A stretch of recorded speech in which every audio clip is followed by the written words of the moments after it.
Penyidik Satreskrim Polres Badung masih melakukan penyelidikan secara intensif penyebab kematian warga negara asing asal Australia, Bairo James Dumskat, yang jasadnya ditemukan di kolam renang sebuah villa Jalan Bumbak, Kerobokan, Kuta Utara.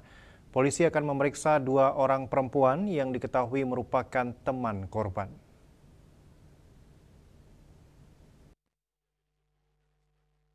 Kapolres Badung AKBP M. Arif Batubara saat dikonfirmasi tim liputan Bali TV melalui Kasih Humas Polres Badung menerangkan beberapa langkah telah dilakukan jajarannya dalam mengungkap penyebab kematian korban.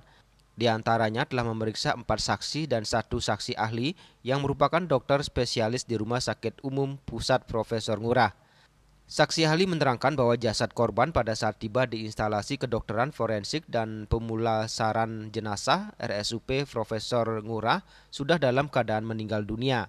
Hasil pemeriksaan luar ditemukan memar pada dahi kiri, kelopak mata kanan, serta lutut kanan akibat kekerasan tumpul.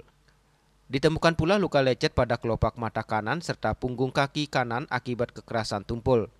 Hasil pemeriksaan ditemukan resapan darah pada kulit kepala bagian dalam pada puncak kepala kanan akibat kekerasan tumpul. Pemeriksaan toksikologi forensik menunjukkan adanya etanol atau alkohol yang memang boleh dikonsumsi dalam kadar yang cukup tinggi.